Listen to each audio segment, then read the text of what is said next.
आपके सामने है class 7 English age with Esther का चैप्टर नंबर 7 और आज हम पढ़ने वाले हैं जॉन हे की लिखी हुई एक पोयम द इंचेंटेड शर्ट। और द इंचेंटेड शर्ट, यहाँ पे इंचेंटेड का मतलब होता है एक ऐसी चीज़ जो आपके मन को खुश कर दे। और एक ऐसी ही पोयम जो एक राजा के ऊपर लिखी गई है उसे हम पढ़ने वाले हैं। एक राजा जो खुश होना चाहता है और हम एक एक करके पैराग्राफ को रीड भी करेंगे और साथ ही उसका मतलब भी समझेंगे। The king was sick, his cheek was red, his eyes was clear and bright. He ate and drank with a kingly zest and peacefully snored at night. First paragraph में लिखा हुआ है कि राजा बहुत बीमार था, उसके गाल लाल थे, उसकी आंखें साफ और चमकदार थी, वो बड़े मज़े से खाता पीता था और रात को बड़े ही आराम से खर्राटे मारकर सोता था। But he said he was sick and the king should know, and doctor came by the score. They did not cure him. He cut off their heads and sent to the school for more. Second paragraph का मतलब है कि वो राजा अपने आप को बीमार समझता था। वो कहता था कि मैं बीमार हूँ और एक राजा को पता होना चाहिए कि वो क्यों बीमार है। दूर दूर से डॉक्टरों को बुलाया गया। डॉक्टर आए पर कोई भी उसका इलाज नहीं कर पाया। राजा ने गुस्से में आकर उनका सिर कटाने का आदेश दे दिया, पर बाद में उन्हें माफ़ कर उन्हें दोबारा से सीखने के लिए भेज दिया कि उन्हें अभी और सीखने की ज़रूरत है। उन्हें राजा की बीमारी के बारे में नहीं पता है। At last, two famous doctors came, and one was a poor as rat. He had passed his life in a studious stall and never found time to grow fat. Next paragraph में लिखा हुआ है कि दो मशहूर doctor आए। उनमें से एक डॉक्टर बहुत ज़्यादा गरीब था, जिसने ज़्यादातर अपनी ज़िंदगी किताबी ज्ञान पढ़ने में ख़त्म कर दिया था। यानी ज़्यादातर समय उसने किताबों से ज्ञान लिया था और उसके के पास इतना भी समय नहीं था कि वो ठीक से खा पी सके, जिसकी वजह से वो मोटा भी नहीं था, यानी दुबला पतला था। The other had never looked in a book. His patient gave him no trouble. If they recovered, they paid him well. If they died, and their heirs pay double. इसमें लिखा हुआ है कि दूसरा जो डॉक्टर था उसने कभी भी किताबों से ज्ञान नहीं लिया था और ना ही उसके जो मरीज है उसे किसी तरीके की परेशानी पहुंचाते थे। जब उसके मरीज सही हो जाते तो वो अच्छे से उसकी पेमेंट किया करते, और अगर वो मर जाते, अगर कोई उनका मरीज मर जाता तो उनके उत्तराधिकारी उनके डबल पैसा देते। नेक्स्ट है together they look at the royal tongue at the king on his couch recline. In succession they thumped his august chest, but no trace of disease could find. इसमें लिखा हुआ है कि दोनों डॉक्टर मिलकर उस राजा की जीभ को जांचने लगे और राजा एक सोफे के साथ कमर लगाकर आराम से एक रिक्लाइन पोजीशन में बैठे हुए थे और काफ़ी कोशिश करने के बाद भी उनकी चेस्ट पर बार बार चेक करने के बाद भी उन्हें कोई भी बीमारी का कोई निशान नहीं मिला। आखिर में एक बूढ़ा व्यक्ति जो उनमें डॉक्टर सबसे पहले आया था, जिसने किताबों का ज्ञान लिया था, वो कहता है you are round as a nut, hang him up, rode the king in a gale, in a 10 knot gale of royal rage, the other leech grew shed pale. इसमें लिखा हुआ है वो बूढ़ा डॉक्टर वो क्या कहता है राजा से, वो कहता है कि आप तो बिल्कुल एक अखरोट की तरह स्वस्थ है। राजा इस पर गुस्सा होते हैं, गुस्से से चिल्लाकर कहते हैं कि इसको लटका दो, यानी इसको फांसी दे दो। और उनकी इस गुस्सेल वाली आवाज़ को सुनकर जो दूसरा डॉक्टर होता है उसका चेहरा भी फीका पड़ जाता है। बाद में वो डॉक्टर, जो बचा हुआ डॉक्टर है, वो अपनी नाकों पर उंगलियों को फेरता हुआ बड़े ही चालाकी के साथ कुछ सोचता है। एंड दस हिज प्रिस्क्राइब ब्रेन, और आखिरकार उसका नुस्खा चल जाता है। अब उसका नुस्खा क्या था? The king will be well if he sleep one night in the shirt of a happy man. यानी वो कह रहा है कि राजा तभी सही होंगे अगर वो किसी एक ऐसे इंसान जो बड़ा ही सुखी महसूस करता है, यानी खुश इंसान की शर्ट को एक रात के लिए पहन लेंगे।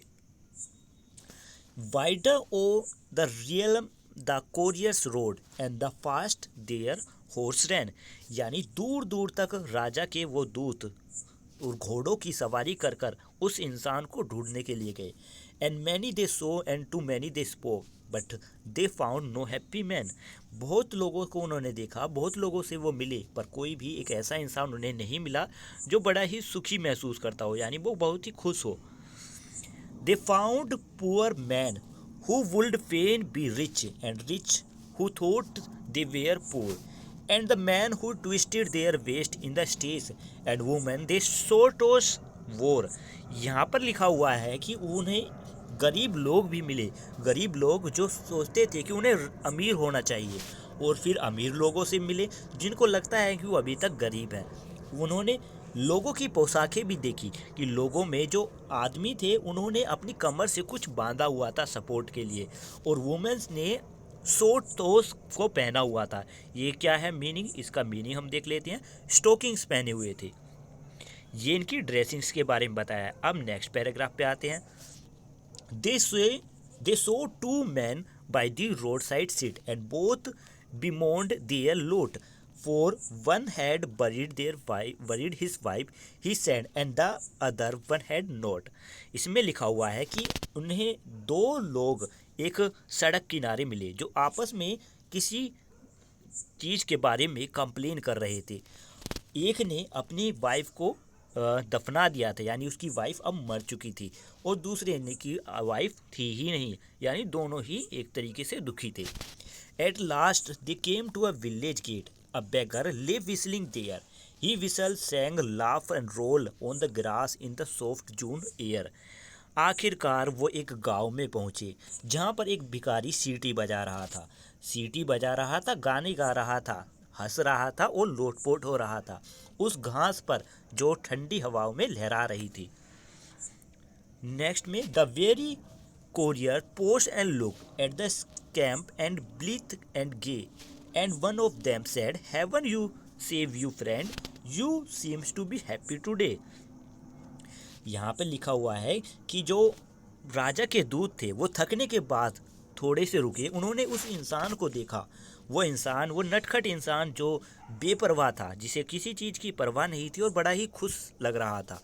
उन्हीं दोनों में से जो राजा के दूत थे उनमें से एक ने कहा कि स्वर्ग तुम्हें बनाए रखे, क्या कि तुम अभी भी तुम you seems to be happy today, तुम देखने में बहुत ज़्यादा खुश लग रहे हो आज।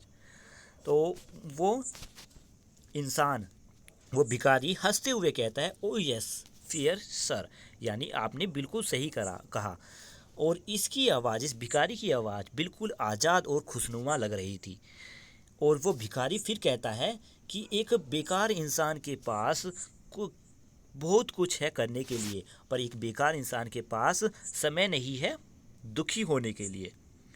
फिर राजा के वो दूत कहते हैं, this is our man, our luck has lead us right. I will give you 100 ducat friend for the loan of your shirt tonight. यहाँ पर डुकेट एक करेंसी है, जिस जगह की ये कहानी बताई गई है वहाँ की ये करेंसी है डुकेट। तो इसमें लिखा हुआ है कि राजा के वो दूत उस भिखारी से को देखकर कहते हैं, यही वो इंसान है जिसे हम ढूंढ रहे थे, हमारी किस्मत इसके पास हमें ले आई है। और हम उस भिखारी से कह रहे हैं कि हम तुम्हें 100 डुकेट्स देंगे अगर तुम आज हमें रात के लिए इस अपनी शर्ट को उधार दे दोगे। The merry blackguard lay back on the grass and laugh till his face was black. आखिर वो मजाकिया इंसान फिर से घास पर लेट गया और हंसते हंसते इतना हंसा कि उसका चेहरा काला पड़ गया। और फिर वो कहता है उनसे कि I will do it God word, भगवान करे मैं मतलब आप जो चाहती हैं कि मैं वो ज़रूर कहूँगा। He rode with fun but I have not shirt to my back. इसमें लिखा हुआ है कि जब वो कहता है कि भगवान चाहेंगे तो मैं आपकी मदद ज़रूर करूँगा, पर मैं ऐसा हो ही नहीं सकता, कि मतलब खुश होकर कहता है कि ऐसा हो ही नहीं सकता क्योंकि मेरे पास तो शर्ट है ही नहीं। Each day the king the report came of his unsuccessful spice, यानी हर दिन राजा को उन अपने लोगों की अनसक्सेसफुल असफलता के बारे में पता चलता। And the sad panorama of human was pass daily under his eye, और हर वो दुख भरे दिन उसकी आंखों के नीचे से गुजर जाते। And he grew ashamed of his useless life, अपनी बेकार जिंदगी पर वो राजा बड़ा ही शर्मिंदा महसूस कर रहा था। And his melodies hatch in a gloom, he open his window and let the air of the free heaven into his room, आखिरकार वो अपनी महल की खिड़कियों को खोलता है, हवा को अंदर आने देता है, जो हवा बहुत ही आज़ाद में लग रही थी, ऐसा लग रहा था जैसे स्वर्ग से आ रही हो उसके कमरे में।